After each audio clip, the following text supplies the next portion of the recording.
ಅದು ಒಂದು ದೊಡ್ಡ ಕಾಡಲ್ಲಿರೋ ಮರದ ಮೇಲೆ ವಾಸ ಮಾಡ್ತಿತ್ತಂತೆ. ಆ ಮರದಲ್ಲಿ ಸ್ವೀಟ್ ಆಗಿರೋ ಹಣ್ಣು ಬಿಡ್ತಿತ್ತಂತೆ. ಆ ಮರದ ಹತ್ರ ದಿನಾ ಒಂದು ದೊಡ್ಡ ಮೊಸಳೆ ಬರ್ತಿತ್ತಂತೆ. ಅಮ್ಮ, ಮೊಸಳೆ ಅಂದ್ರೆ ಕ್ರೊಕೊಡೈಲ್ ಅಲ್ವಾ? ಹಾ, ಹೌದು ಕಂದ. ಆ ಕ್ರೊಕೊಡೈಲ್ಗೆ ದಿನೋ ಕೋತಿನ ಹಣ್ಣು ಕೊಟ್ಟು ಕಳಿಸ್ತಿತ್ತಂತೆ. ಆ ಹಣ್ಣನ್ನ ಆ ಮೊಸಳೆ ಅದ್ರ ಹೆಂಡತಿಗೆ ತಿನ್ನಿಸ್ತಂತೆ. ಓಹೋ, ಹೌದಾ ಅಮ್ಮ? ಇನ್ನ ಹಣ್ಣು ಇಷ್ಟು ಸಿಹಿಯಾಗಿದ್ಯಲ್ಲ, ಇನ್ನ ಕೋತಿ ಹೃದಯ ಎಷ್ಟು ಸಿಹಿಯಾಗಿರ್ಬೋದು ಅಂತ ಅನ್ಕೊಂಡು ಆ ಕೋತಿನ ಒಂದ್ ದಿವ್ಸ ಮನೆಗೆ ಊಟಕ್ಕೆ ಕರೀತಂತೆ. ಕಂದ ಕಂದ ಆಲಿಸು ಹಾಡು, ಕೊಂಚ ದಿವಸ ಒಣಗಿ ಆಡು, ನೆಮ್ಮದಿಯಾಗಿ ಕಾಲನು ನೀಡು ಕೊಂಚ. ಕೋತಿಗ್ ಗೊತ್ತಾಯ್ತು ಈ ಮೊಸಳೆ ನನ್ಗೆ ಮೋಸ ಮಾಡತ್ತೆ ಅಂತ. ಅದಕ್ಕೆ ಕೋತಿ ಮೊಸಳೆ ಗೇಮಾರ್ಸಿ ಮತ್ತೆ ಮರದ್ಮೇಲೆ ವಾಪಸ್ ಹೊರಟೋಯ್ತಂತೆ.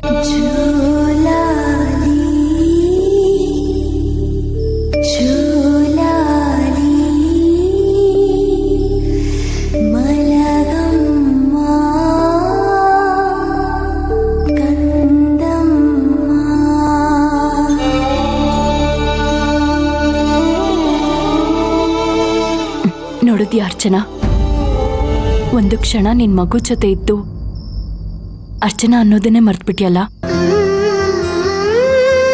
ನೋಡು, ಮಗು ಎಷ್ಟು ಸಮಾಧಾನವಾಗಿ ಮಲ್ಕೊಂಡ್ಬಿಟ್ಟ.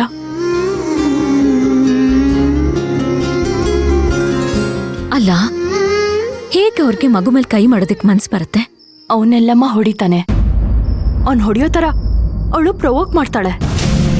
ಅವಳ ಕ್ಯಾರೆಕ್ಟರ್ಗೆ ಮಗು ಹೊಡೆದ್ ಕೂಡ್ಲೆ ತಿರುಗಿಸಿ ಹೊಡಿತಿದ್ಲು. ಅದ್ಬಿಟ್ಟು ಸುಶಾಂತ್ ಎದುರುಗಡೆ ದೊಡ್ಡದಾಗಿ ನಾಟಕ ಮಾಡಿದಾಳೆ ಅಂತ ಅನ್ಸುತ್ತೆ.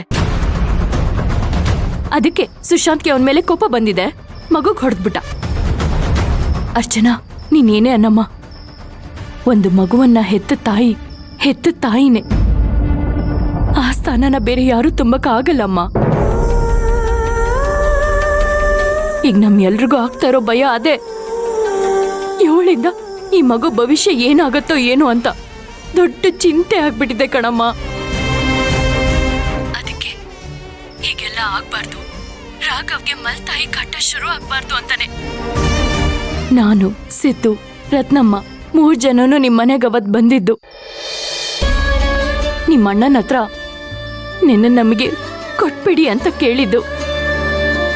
ನಮ್ ಗ್ರಹಚಾರ ಕೆಟ್ಟಿತ್ತು ಏನೋ, ಅವತ್ತು ನಡಿಬಾರ್ದೆಲ್ಲ ನಡೆದೋಯ್ತು.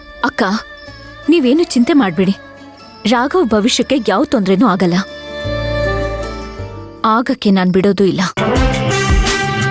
ಅಕ್ಕ, ಇಷ್ಟೆಲ್ಲ ಮಾಡಿದಾಳಲ್ಲ ಅವಳು ಮಂತ್ರ, ಅವಳಿಗೊಂಚೂರು ಮುಟ್ಟಿಸ್ಲೇಬೇಕಕ್ಕ. ನನ್ಗೂ ಅದೇ ಅನ್ನಿಸ್ತಾ ಇದೆ, ಆದ್ರೆ ಅದು ಸಾಧ್ಯ ಆಗ್ತಿಲ್ವೇ? ಇವತ್ತು ನಮ್ ಶಾಂತಿ ಕಾರ್ಯ ಮಾಡಿದ ಕೈಯಲ್ಲಿ ಮಗುಗ್ ಹೊಡಿತಾನಲ್ಲಮ್ಮ. ಏನಮ್ಮ ಅರ್ಥ ಇದು? ಹೊಟ್ಟೆಲಿ ಕೆಂಡ ಬಿದ್ದಂಗಾಗ್ತಾ ಇದೆ. ಒಂದ್ ವೇಳೆ ಅವ್ರಮ್ಮ ಬದುಕಿದ್ದಿದ್ರೆ ಸುಮ್ನೆ ನೋಡ್ಕೊಂಡಿರ್ತಿದ್ರಾ?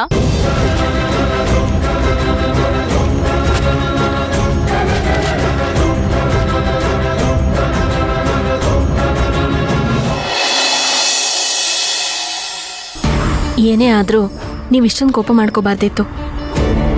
ಚಿಕ್ಕ ಮಗು ರಾಘವ್, ಅವನು ಏನ್ರಿ ಮಾಡ್ತಾನೆ? ತಾಯಿ ಇಲ್ಲ ಅಂದ್ಮೇಲೆ ಮಕ್ಕಳು ಆ ಜಾಗದಲ್ಲಿ ಇನ್ನೊಬ್ರ ನೋಡಕ್ ಇಷ್ಟಪಡಲ್ಲ. ಅವ್ರ ಇನ್ನೊಬ್ರನ್ನ ಅಮ್ಮ ಅಂತ ಕರೆಯೋದು ಅಷ್ಟು ಸುಲಭನಾ? ಚಿಕ್ಕಮ್ಮ ಅಂದ್ರೂ ಒಪ್ಕೋತಾರೇನೋ, ಅಮ್ಮ ಅಂದ್ರೆ ಮಾತ್ರ ಯಾವ ಕಾರಣಕ್ಕೂ ಒಪ್ಕೊಳ್ಳಲ್ಲ. ಅವ್ರನ್ನ ಒಪ್ಸಕ್ಕೆ ದೊಡ್ಡ ಪ್ರೊಸೆಸ್ಸೇ ಇದೆ. ನೀವು ಟಕ್ಕಂತ ಹೊಡೆದ್ಬಿಟ್ರೆ. ಏನ್ ಮಂತ್ರ ನೀನು ಅಮ್ಮನ್ ತರ ಮಾತಾಡ್ತಿದ್ಯಾ? ದೊಡ್ಡೋರು ಅಂತಲೂ ನೋಡ್ದೆ ನಿನ್ಮೇಲೆ ಕೈ ಮಾಡಿದಾನವನು. ಇಷ್ಟು ಚಿಕ್ಕ ವಯಸ್ಸಿಗೆ ಇಷ್ಟೊಂದು ಕೋಪ ಇದ್ರೆ ಹೇಗೆ? ಏನ್ ಸುಶಾಂತ್, ಅವನ್ ಯಾರು? ನಮ್ಮ ಮಗ. ಅವನ್ ಹೊಡೆದ ಅಂತ ನಾನು ತಿರ್ಗಿಸ್ ಹೊಡೆದ್ನಾ? ಹೊಡಿಲಿಲ್ಲ ತಾನೆ? ಯಾಕೆ ಹೇಳಿ? ಯಾಕೆ ಅಂದ್ರೆ ಮಕ್ಳ ಮನ್ಸನ್ನ ನಾವು ನಿಧಾನವಾಗಿ ಅರ್ಥ ಮಾಡ್ಕೋಬೇಕು. ಅವ್ರ ಮನ್ಸಲ್ಲಿ ಸ್ಥಾನ ಪಡಿಬೇಕು ಅಂದ್ರೆ ಈ ರೀತಿಯೆಲ್ಲ ನಾವು ಸಹಿಸ್ಕೋಬೇಕಾಗತ್ತೆ. ನೀನ್ ಹೇಳೋದೆಲ್ಲ ಸರಿನೇ ಮಂತ್ರ. ನಾನು ಅವ್ನ್ಗೆ ಯಾಕೆ ಹೊಡೆದೆ ಅಂದ್ರೆ ಸ್ವಲ್ಪ ಭಯ ಇರ್ಲಿ ಅಂತ. ಇಲ್ಲಿ ನೋಡಿ, ಮಗು ಇನ್ಮೇಲೆ ಏನೇ ಕೇಳಿದ್ರು ಎಷ್ಟೇ ಹಠ ಮಾಡಿದ್ರು ಅವನಿಗೆ ಅರ್ಥ ಮಾಡಿಸಿ ಹೇಳೋದು ನನ್ನ ಕರ್ತವ್ಯ. ನೀವು ಅದಕ್ಕೆ ತಲೆ ಕೆಡ್ಸ್ಕೊಬೇಡಿ, ನಾನೇ ಅವನಿಗೆ ಬುದ್ಧಿ ಹೇಳ್ತೀನಿ. ನೀನ್ ಹೇಳೋದೆಲ್ಲ ಸರಿ ಮಂತ್ರ. ನಿನ್ನ ಹೊಡೆದಾಗ್ಲೇ ನನಗೆ ಕೋಪ ಬಂದಿದ್ದು. ನೀನ್ ಕಂಟ್ರೋಲ್ ಮಾಡಿದೆ. ನಾನು ಸಮಾಧಾನವಾಗಿ ಮಾತಾಡ್ತಿದ್ದೆ ತಾನೆ. ಅವನು ಯಾವ ತರ ಮಾತಾಡ್ದ ನೋಡಿದ್ಯಾ? ಬಿಟ್ರೆ ನನಗೆ ಹೊಡಿತಿದ್ದ ಅವನು. ಇಷ್ಟು ಚಿಕ್ಕ ವಯಸ್ಸಿಗೆ ಈ ತರ ಅಭ್ಯಾಸ ಆಗ್ಬಿಟ್ರೆ ನಾಳೆ ಸ್ಕೂಲ್ಗೆ ಹೋದಾಗ ಏನ್ ಕತೆ? ಅಲ್ಲಿ ಯಾರಿಗಾದ್ರೂ ಹೊಡೆದ್ರೆ ಏನಾಗುತ್ತೆ ಹೇಳು? ನಮ್ ಕೈ ಮೀರೋಗಕ್ಕಿಂತ ಮುಂಚೆ ರಾಘವ್ನ ಕಂಟ್ರೋಲ್ ಇಟ್ಕೋಬೇಕು ಮಂತ್ರ. ನಾನು ಹೇಳ್ತಾ ಇದ್ದೀನಿ ತಾನೇ, ನಾನು ಮಾಡ್ತೀನದನ್ನ. ಅವನ ಭವಿಷ್ಯದ ಬಗ್ಗೆ ನಾನು ತಲೆ ಕೆಡ್ಸ್ಕೋತೀನಿ. ಅವ್ನು ನಿಮಗೆ ಮಾತ್ರ ಮಗ ಅಲ್ಲ, ಪದೇ ಪದೇ ಹೇಳ್ತಾ ಇದ್ದೀನಿ, ಅವನು ನನಗೂ ಮಗ. ನಾನು ದುಡಿಯೋದೆಲ್ಲ ಯಾರಿಗೆ? ರಾಘವ್ಗೆ. ಬೇರೆ ಯಾರಿಗೋ ಕೊಡಕ್ಕಾಗತ್ತ ನಮ್ಮ ಆಸ್ತಿನ? ಇಲ್ಲಿ ನೋಡಿ, ಇನ್ಮೇಲೆ ರಾಘವ್ ಮುಂದೆ ಆ ರೀತಿ ನಡ್ಕೋಬೇಡಿ. ಸರಿ. ಯಾರಿಷ್ಟೊತ್ತಲ್ಲಿ? ಹಲೋ, ಹೌದಾ? ಇಷ್ಟೊತ್ತಲ್ಲಿ ಇನ್ಸ್ಪೆಕ್ಷನ್ಗೆ ಬಂದಿದ್ದಾರಾ? ಸರಿ, ಬರ್ತೀನಿ. ಯಾರ್ರೀ? ಮನೇಲಿ ಒಂದು ಟೆನ್ಷನ್ ಆದ್ರೆ ಈ ಸೈಟ್ ಹತ್ರ ಒಂದು ಟೆನ್ಷನ್. ಇನ್ಸ್ಪೆಕ್ಷನ್ಗೆ ಬಂದಿದ್ದಾರಂತೆ ಇಷ್ಟೊತ್ತಲ್ಲಿ. ಇಷ್ಟೊತ್ನಲ್ಲ, ಬೆಳಿಗ್ಗೆ ಹೋದ್ರೆ ಆಗಲ್ವಾ? ಆಗಲ್ಲ. ಅವ್ರು ಬಂದಾಗ ಹೋಗಿ ಇನ್ಸ್ಪೆಕ್ಷನ್ ಮಾಡಿಸ್ಬಿಟ್ರೆ ಬೆಟರು. ಇಲ್ಲಾಂದ್ರೆ ಪ್ಲಾನ್ ಎಲ್ಲ ಕ್ಯಾನ್ಸಲ್ ಮಾಡಿಸ್ಬಿಡ್ತಾರೆ. ಸರಿ ಸರಿ, ಬೋಲ್ಟ್ ನಾನೇ ಹಾಕೊಂಡು ಹೋಗ್ತೀನಿ. ಬೇಗ ಬರ್ತೀನಿ. ಹುಷಾರು.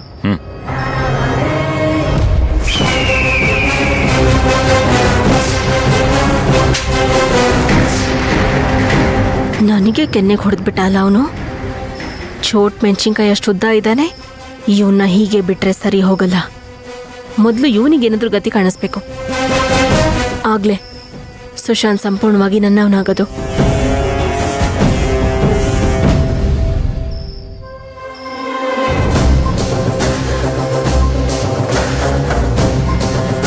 ಪಾಪ ಸುಶಾಂತಪ್ಪ ಆ ಮಗುಗೆ ಹೊಡೆದಿದ್ದು ಕೇಳಿ ನನಗೆ ತುಂಬ ನೋವಾಗ್ಬಿಡ್ತಮ್ಮ. ಶಾಂತಮ್ಮನಿಗೇನಾದ್ರೂ ಗೊತ್ತಾಗಿದ್ದಿದ್ರೆ ಎಷ್ಟು ನೋವು ಪಡ್ತಿದ್ರೋ ಏನೋ. ಎಷ್ಟು ಹತ್ಬಿಡ್ತಲ್ಲ ಆ ಮಗ. ಯಾಕೆ ನಮ್ಮ ಸುಶಾಂತಪ್ಪ ಸ್ವಲ್ಪನೂ ಕರುಣೆ ಇಲ್ದವ್ರಂಗಾಗ್ಬಿಟ್ರು? ರತ್ನಮ್ಮ, ಮೋಡ ಕಪ್ಪಾದಷ್ಟು ಒಳ್ಳೇದೇ ಅಲ್ವಾ? ಆದಷ್ಟು ಬೇಗ ಕರಗಿ ಜೋರಾಗಿ ಮಳೆ ಬಂದು ಕಸಪಸ ಎಲ್ಲ ಕೊಚ್ಕೊಂಡು ಹೋಗುತ್ತೆ. ಸುಮ್ಮನೆ ಇರಿ ನೀವು. ಬರ್ತದಮ್ಮ. ಚಂಡಮಾರುತ ಬಂದು ಈ ಚಂಡಿನ ಎತ್ಕೊಂಡೋಗ್ಬಾರ್ದಾ?